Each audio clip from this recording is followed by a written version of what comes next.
Hannah. Thank you all for taking some time this afternoon to be with us. We are delighted to be able to share some information with you this day. I am Connie Phillips. I'm the President CEO here at Lutheran Social Services and have been for the last 5.5 years. And I'm just delighted to take some time to talk about this program. Before we get started, I'll just remind you that we are a multi-service organization. We have many programs that we provide. We work with older adults and people with disabilities in Pima, Santa Cruz, and Cochise counties. We work with refugees and immigrants in both Phoenix and Tucson. We provide foster homes for children and adults with disabilities, also in both the Phoenix and Tucson area. We work with people who are experiencing hunger and homelessness in the Phoenix metro area. And also in the Phoenix metro area, we work with families with young children in Central Phoenix and the East Valley. And that's the program we're going to be talking about today. Our mission is to stabilize people during crisis and transition, to build a foundation where people can thrive, and to preserve dignity and respect for the most vulnerable. And we work with over 5,000 people every month. But today we're going to be talking about our family resource centers. It's a program that many of you probably don't know a lot about. It is one that is considered kind of it's just, you don't hear a lot about this, and I'm so excited to talk about it with you this morning or this afternoon. We serve over 1,000 families a year in this program. And the programs, as you'll learn, is really focused on strengthening families with young children so that they have an ability to raise healthy children who will be equipped to succeed in school.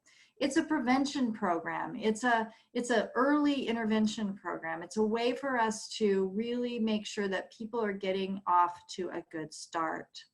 So we've gathered some folks today who are going to be talking about it. Our panelists, which are on the next slide that you'll see here in a sec, include our own staff as well as one of our partner organizations.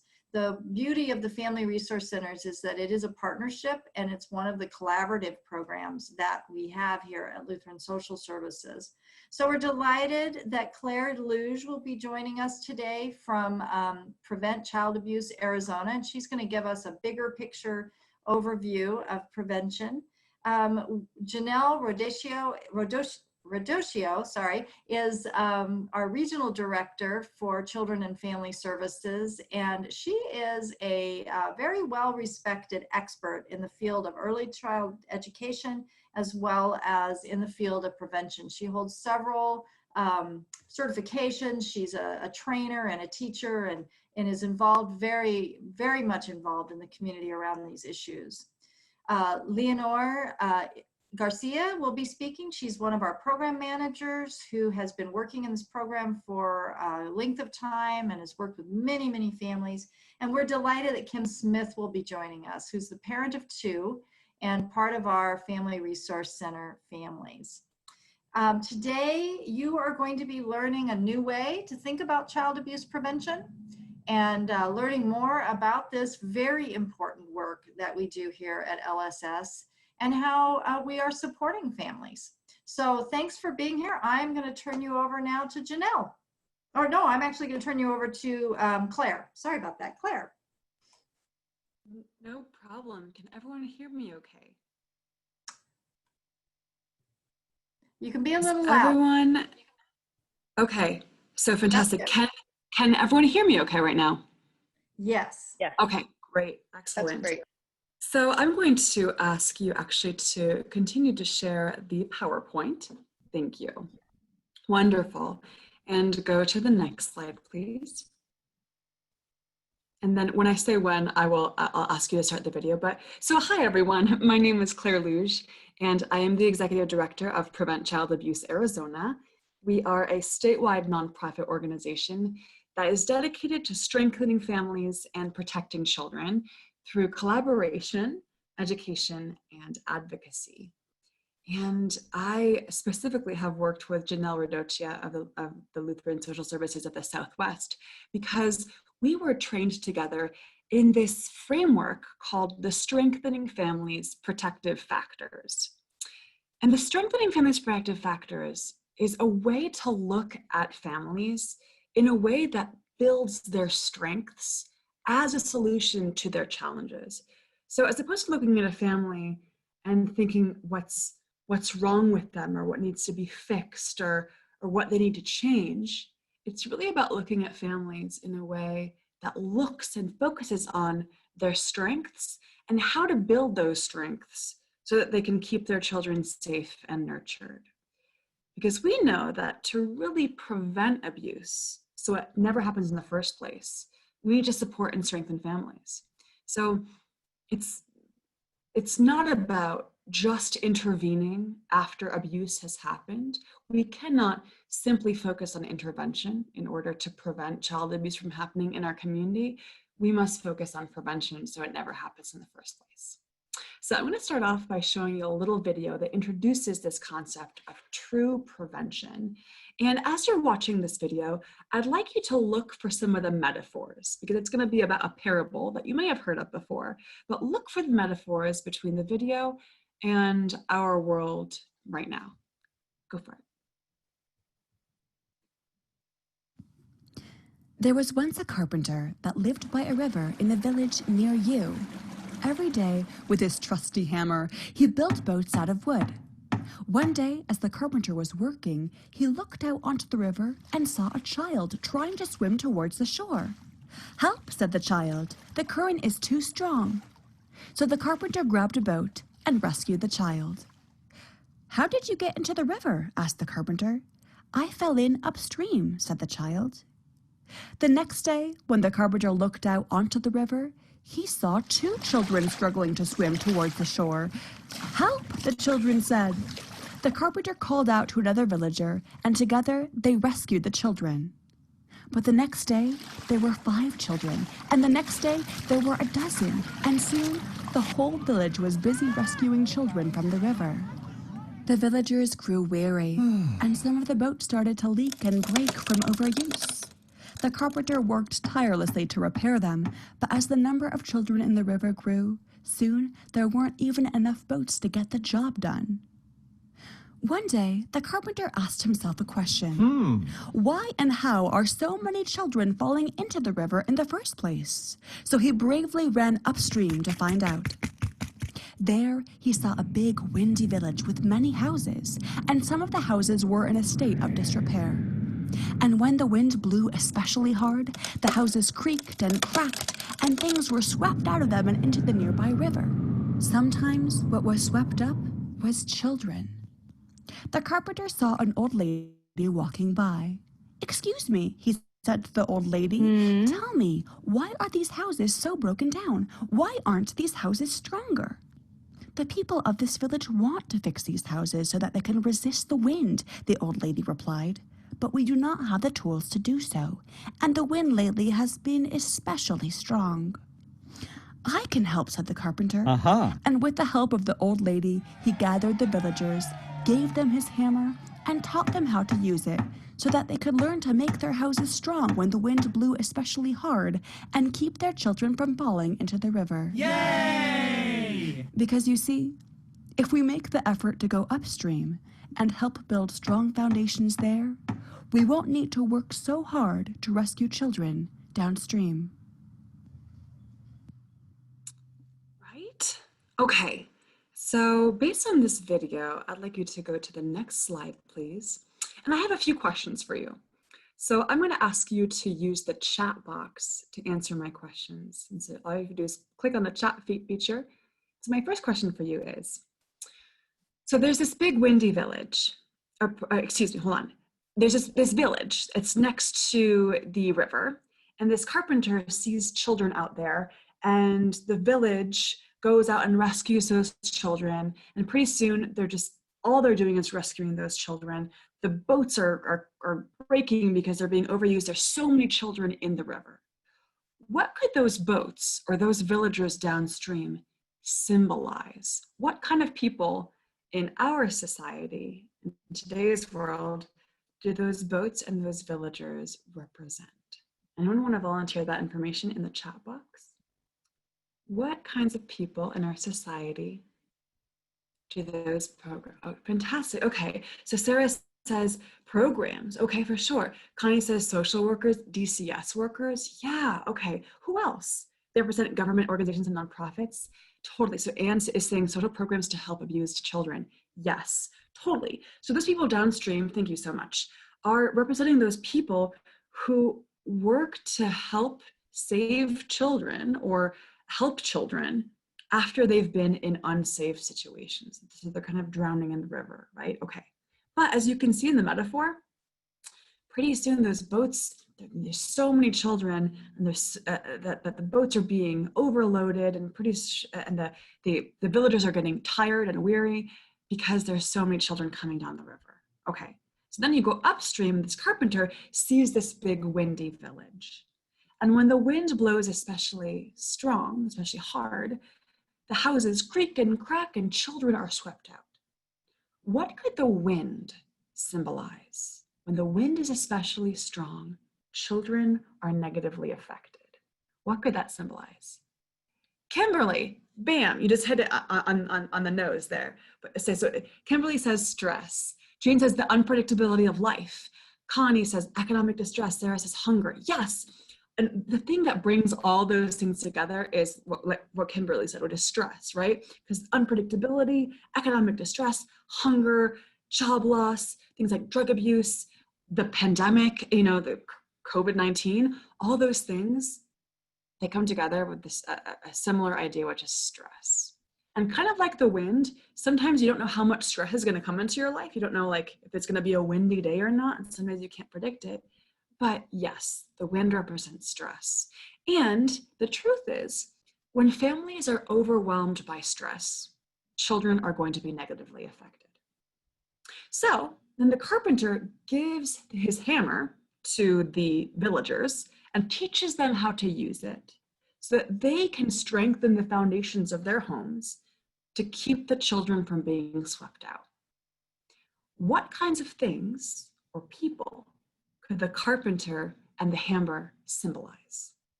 Those tools that we give to families and teach them so that they can keep themselves strong and their children safe. What kinds of things could those hammers represent?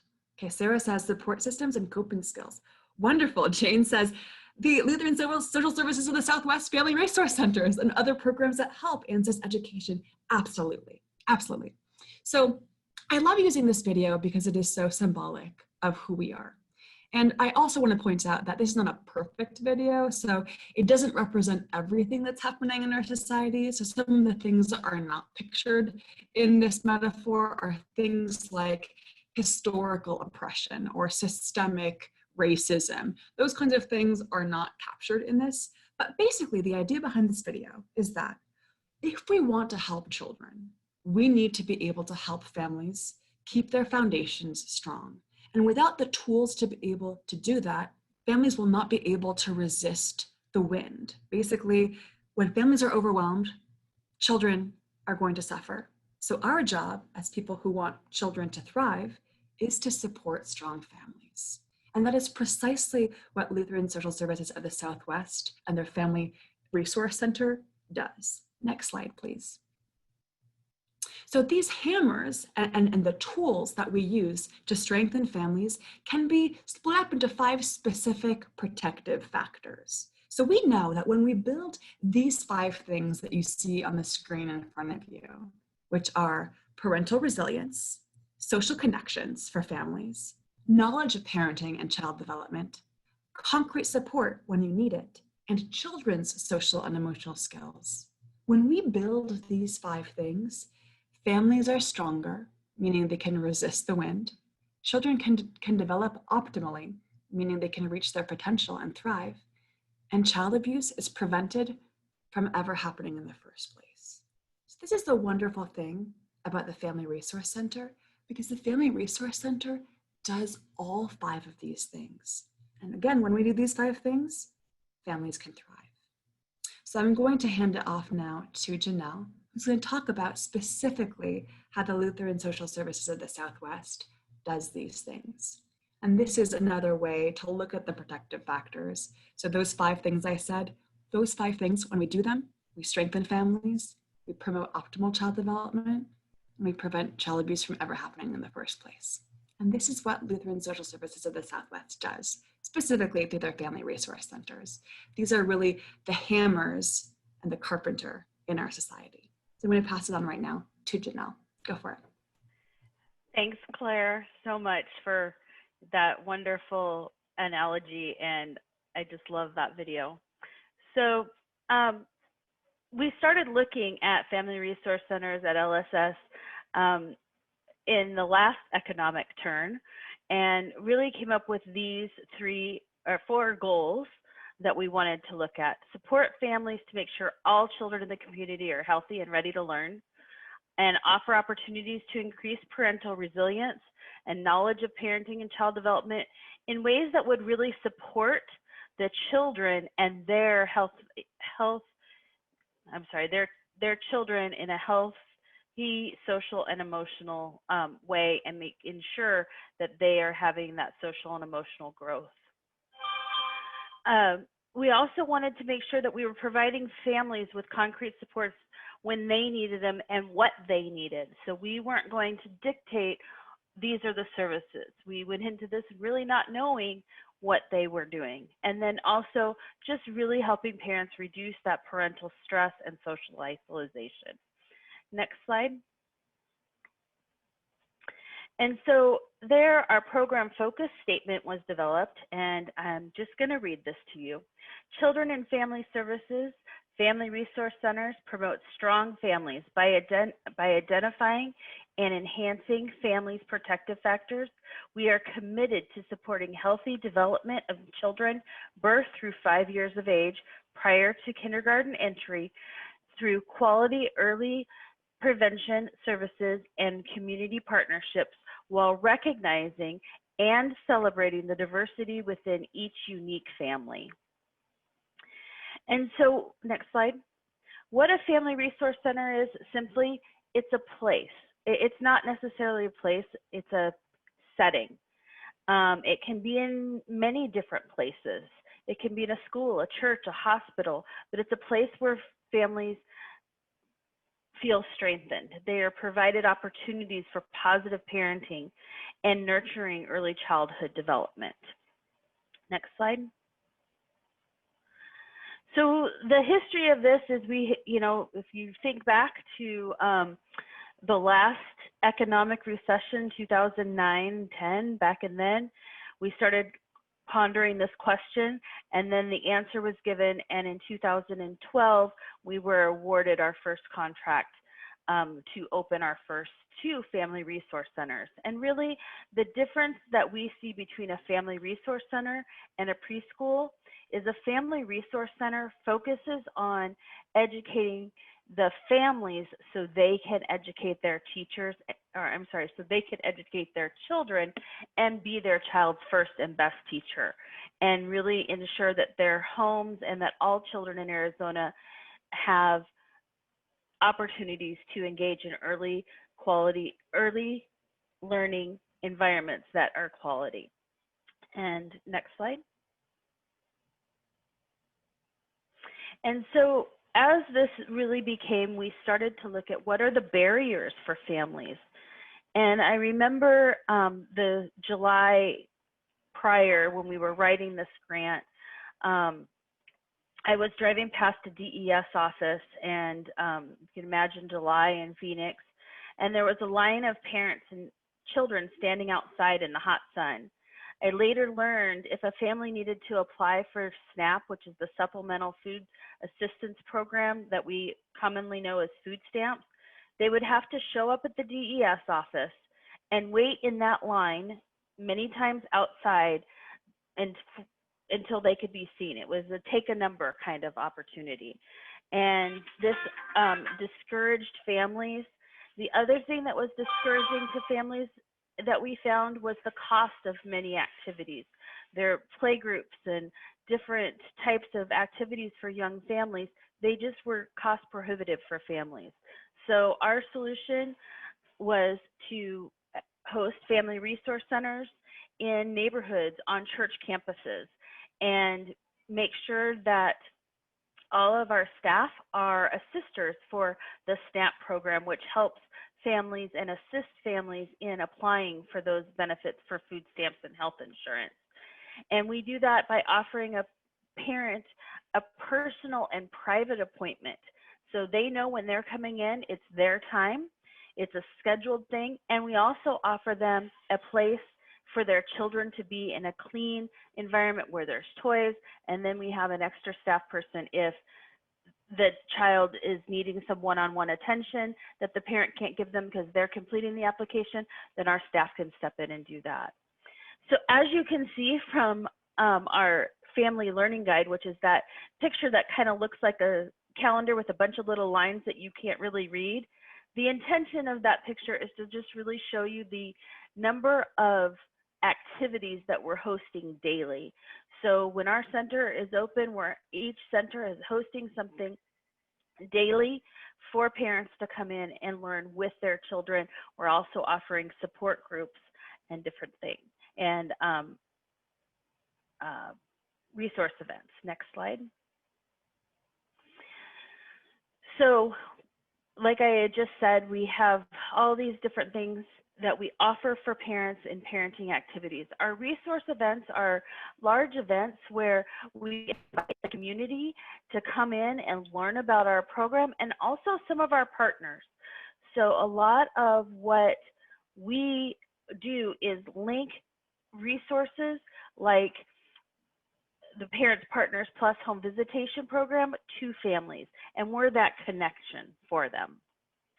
And the wonderful thing about our program and the way that our funding came is that our program is free to anyone in Arizona. We do have 4 centers currently, and those, as long as you have a child birth to 5 who has not entered kindergarten, that's the qualification. We can't do any programming outside of our regions, which are Central Phoenix and the East Valley, but we don't have any qualifications for the families who come to us. Next slide. So when a family comes to the Family Resource Center, we also lovingly refer to our Family Resource Centers as FRCs. So if I stumble, that's why, because I'm used to calling it an FRC. So when they come, they engage in activities, parent and child activities, learning together is the way that we do this. And then we give them information to take home and continue that learning at home with their child. Next slide. One of the ways that we receive feedback is through our parent advisory committee. So we talked to the parents, and they apply through a process to become part of our parent advisory committee. And they provide us with feedback. They provide us with what their needs are and what the community's needs are. And they help us plan events. And then we also have found the best way to help spread the word of the services that we offer at the Family Resource Center is by parents. Parent to parent, word of mouth, sharing their experiences. Next slide. And so by the end of 2012, we actually had 5 centers, 1 center in the Sunny Slope area, 1 center in the Phoenix area that is now located on the campus of YMCA. And then we had 1 center in Queen Creek, which we've now moved to East Mesa, 1 center in Gilbert, which we closed and a partner agency took on that work. And then we do have our center in West Mesa on the campus of First Evangelical Lutheran Church, where we also have a food pantry. And so we were really beginning to see our dream when Claire talked about the goals for the protective factors. We can strengthen families, we provide opportunities to optimize child development, and we can reduce the likelihood of child abuse and neglect. Next slide. And then March 13th, I received an email from Connie saying we were having a staff meeting, and during that meeting, it was decided that we had to close. And as of March 14th, all of our centers closed until further notice. And I remember that afternoon just sitting at my computer and crying, and thinking, you know, we've worked so hard since 2012 to really provide all of these things. And we have this new term called social distancing, and we are having to tell our families that you can't come to the center. We can't see you. Everything that we've built upon, we can't do. So how are we going to do this? And so I scheduled a meeting for Friday and talked to our staff, and Leonore is going to share with you the outcomes of that meeting and how our staff really stepped up.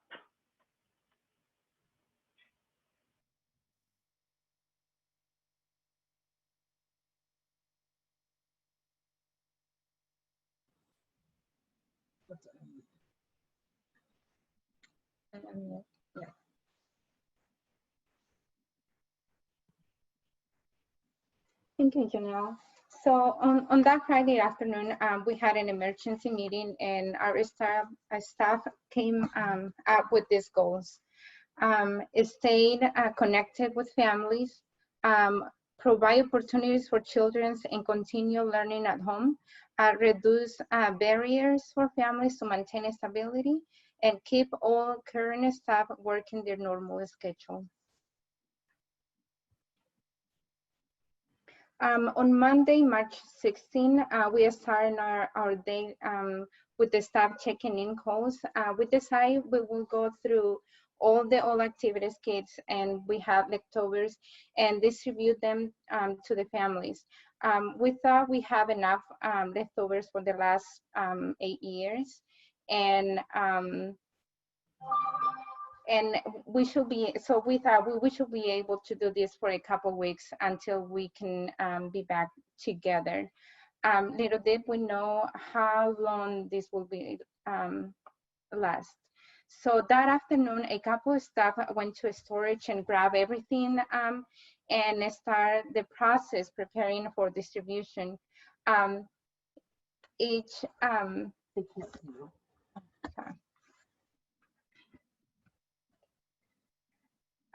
So each kid activity had included a children's book, 2 to 3 activities, and the instruction and how to do those activities at home. The rest of the staff start calling families to let them know our plan and checking in with them and to see how they were doing and find out if there were other pressing needs for the families. Next slide. So during this first 2 weeks in our new model, we were running out of kits. So we had enrolled more than 200 families, and we were delivering to them on Wednesdays and Fridays each week. So we decided we will start making uniform kits for everyone. We start creating activities for each of the activities we will offer each week at the centers. During our check-in calls with families, we were hearing about job loss, the needs for food, and families not being able to find formula for their babies. We could hear the stress in parents and families who were in need of food. We were picking up food from the food banks and delivering to them with the activities. And we also start to including social and emotional activities each week. In the mid-April, we know we need to plan for several more months. We thought we will be back in our centers by the end of June and could resume normal operation. We changed our kit to include all the same material for each family. So on Wednesdays,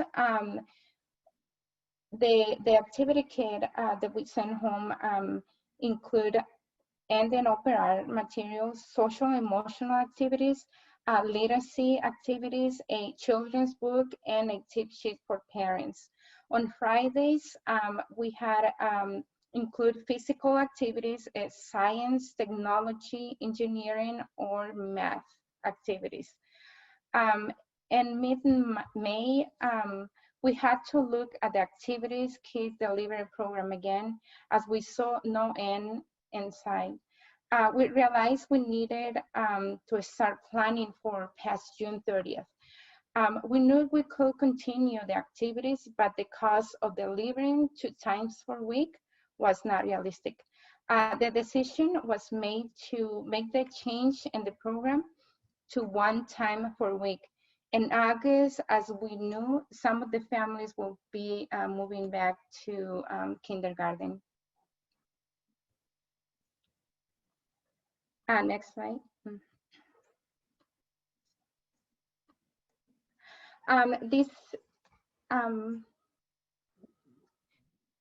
Can you go to a yoga picture? Thank you. So this picture shows an example of one of the activities we deliver. One of the family's favorite activity at the centers was yoga. And each kid would include instructions in English and Spanish for each one of the activities we send at home. Next slide.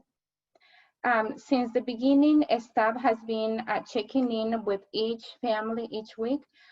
Families share pictures and stories about how the activities are helping them through this stressful time. One family comment after one of our social emotional activities, how these were so important to them.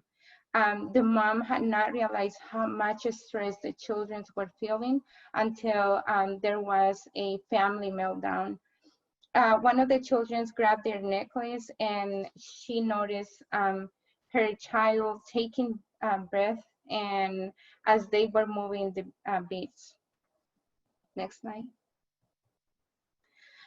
In August, as we were starting to wonder when we might be able to be in the centers in providing service, with the help of Parent Advisory Committee, we developed a, and also we look at the CDC recommendations and the outline reopening plan. And in September, we were able to start the phase 1.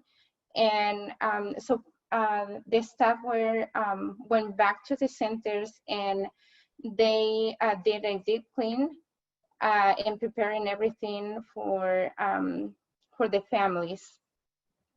Next slide. Right now, currently, we are in the phase 2.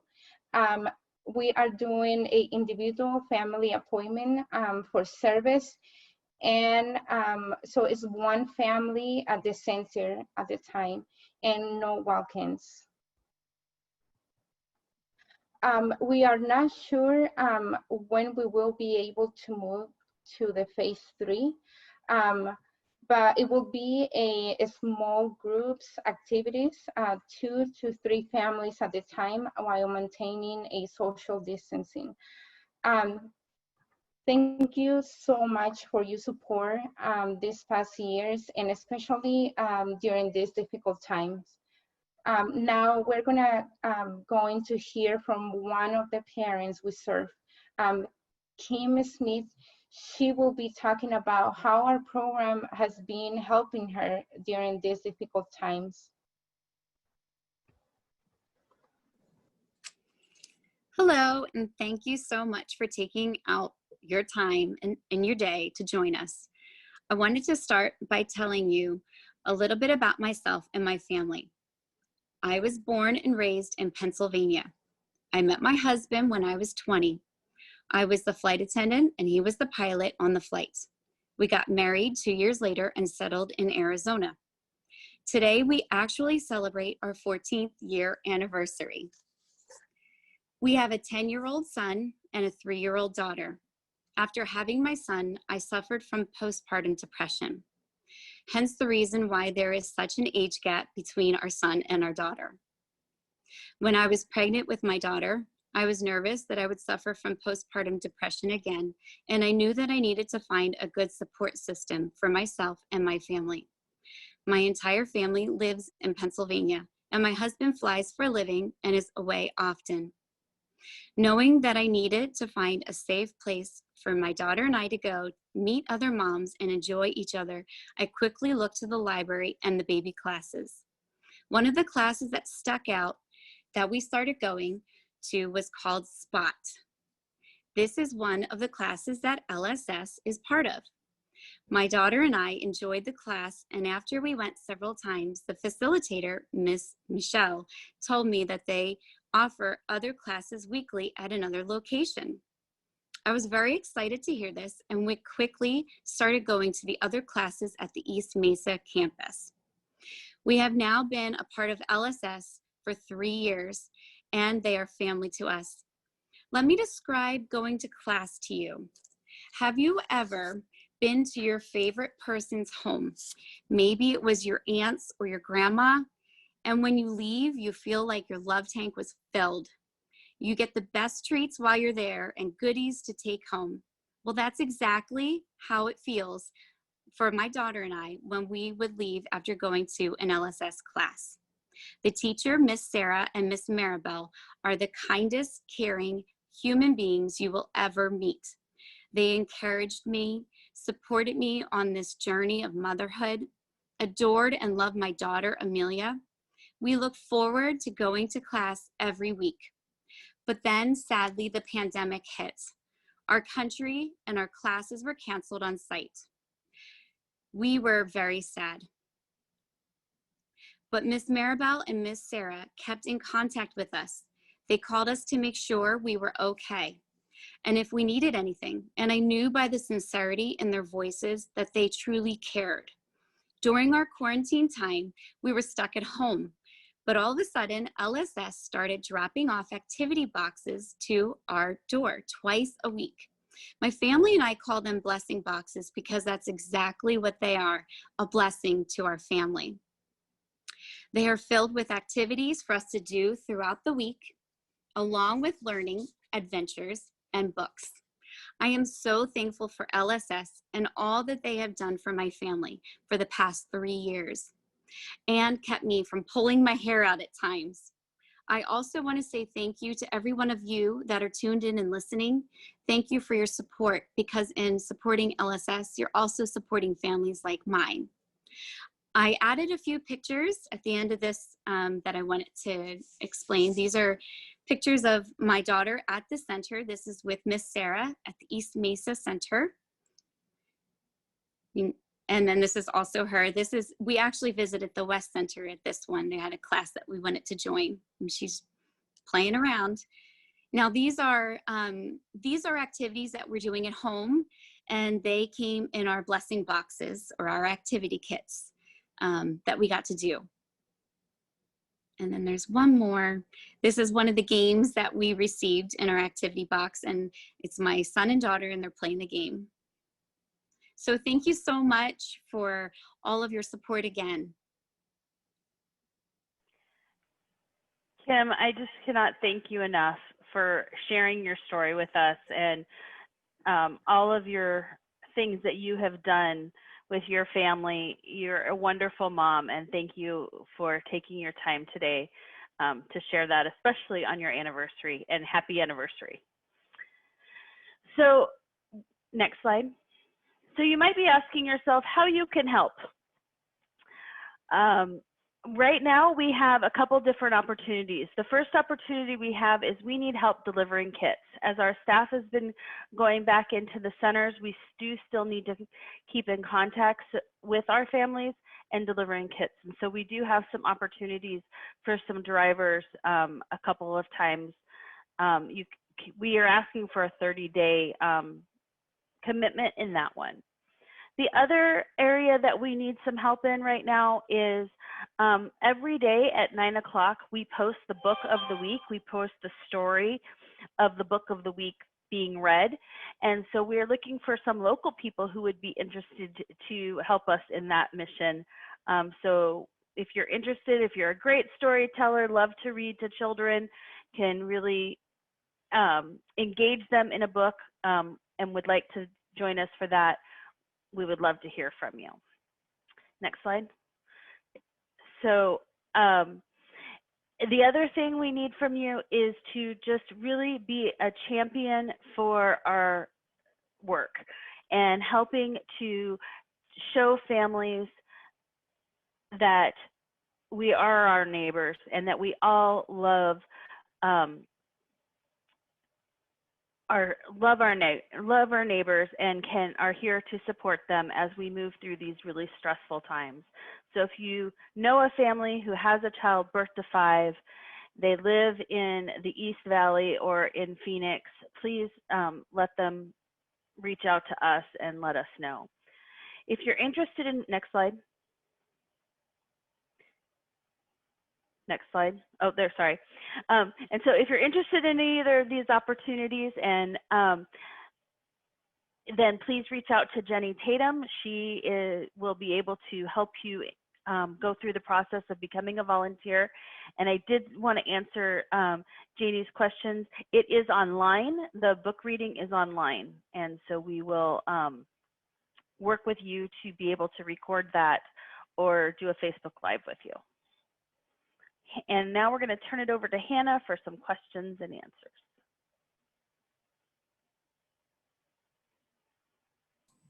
Hello, everybody.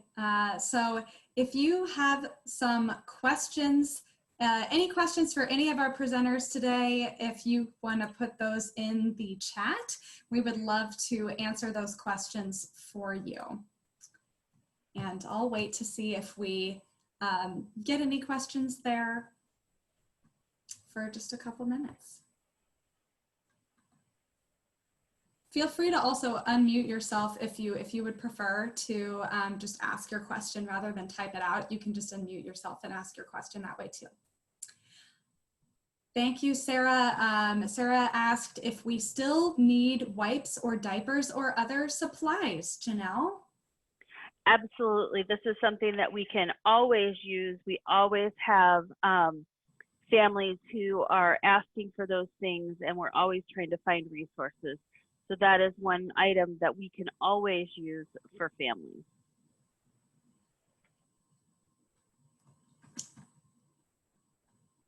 Thanks, Sarah. That's a good question.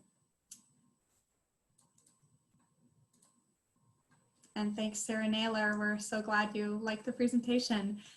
So Anne has a question. Why are the parameters for help for families limited to families with children 0 to 5? Janelle, again, I think. So currently our funding source is through First Things First, which is dedicated to children birth to 5 and who have not entered kindergarten. And so that is why our services are there. However, if a family does call us, we've never turned a family away. And with a SNAP application, the one for food stamps and with health insurance, those families we can take, we can help them and assist them with those applications. Thank you. Another question, are there particular days or times for drivers? I think for the delivery of the activity kits, particular days or times, and follow up, can people volunteer on the weekends or just the weekdays? So this is something that for drivers, yes, we can take volunteers as long as it can be the same day every week. We can work out, and I think for Saturday, we could do Saturday deliveries. I'm sure families would not mind that at all. So it sounds like we can be flexible if we have someone that wants to help out with that. I think, and this is Jenny, I think if you go back to the slide, it said what days of the week the pickup needs to happen. Yes, it does. Pickup has to happen Wednesday through Friday, just because that's when our centers are open and when we have people at the centers. If a volunteer really wants to do this and it's not possible during that time, I think we'll make it work.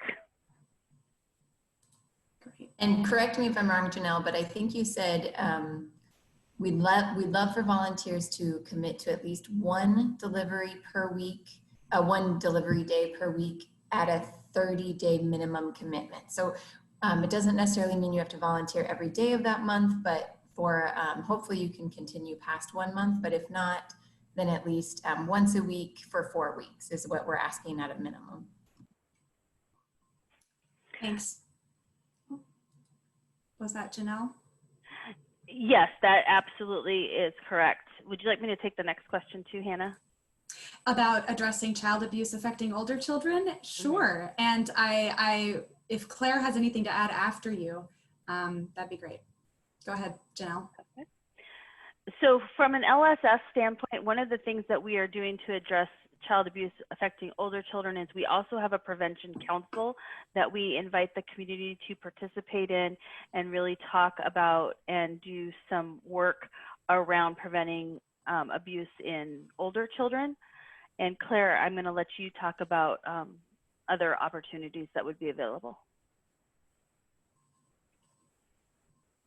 Certainly. Oh, and we sometimes get this question too, why do we have a focus, or why is there a focus on younger ages versus the older ages? And that is because we know that developmentally, when the child's brain is developing, 90% of it develops before the age of 5.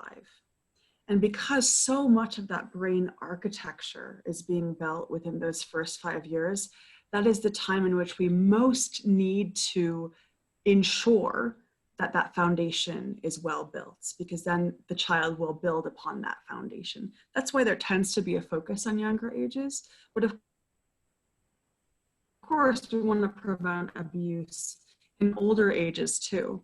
So those strategies that I talked about, giving parents positive coping skills, connecting them to other families in their community, connecting them to resources that may be able to help them, because there are many resources that are specific to adolescents, like crisis lines and different parenting education programs that are specific to parents of teens, and also addressing social and emotional skills in teens, which looks different than in those younger children, obviously. So when we work on building those 5 things, we are also serving families of older children too. But it is very important to start as early as possible if we want to impact the most change. Thank you, Claire and Janelle. And we have a final question. Maybe I think Leonor might want to answer this one. What has been your favorite thing about preparing and delivering the activity kits? Thank you. I was wanting that question. So for me, to see the kids waiting at the window, for us to get over there. And then when we get there, the kids come out from their house and, waiting for their box. To see that happiness in them, that's my favorite thing. So not only delivering them, but also when I'm making, when we are making those boxes, we are thinking on those little faces and, they're smiling. And so that, to see that is like a lot for us. Thank you, Leonor, for sharing that. Well, if anybody else has a question, feel free to throw it in the chat. But in our final 5 minutes, we wanted to take some time to actually do one of the exercises that we do with our parents to bring us a little mindfulness and peace in moments of stress and craziness. So Janelle is going to lead us in this mindful minute to close us out today. Thank you again, Hannah. So I'd like to invite you to find a comfortable, I'm sure you're all sitting comfortably now, but just kind of take a moment to relax your body, drop your shoulders, rest your arms and your legs, close or half close your eyes, or if you prefer to keep them open, look at a comfortable sight.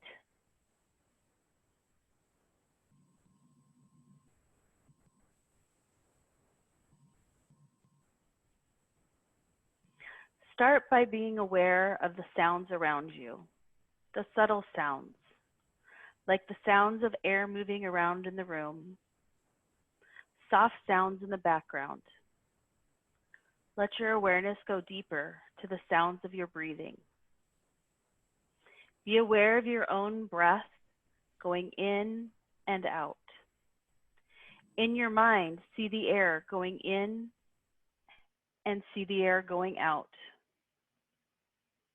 If thoughts or emotions arise, notice them, but don't follow their storyline. Instead, consider them as a cloud drifting by on a summer's day. Be aware of how your body is responding right now. Be aware of the sensation of breathing in your chest, the gentle beating of your heart, the way that your back rests into the curve of the chair. Be here in the fullness of your being, your breathing, your heart beating, the clouds of your thoughts and emotions gently passing by.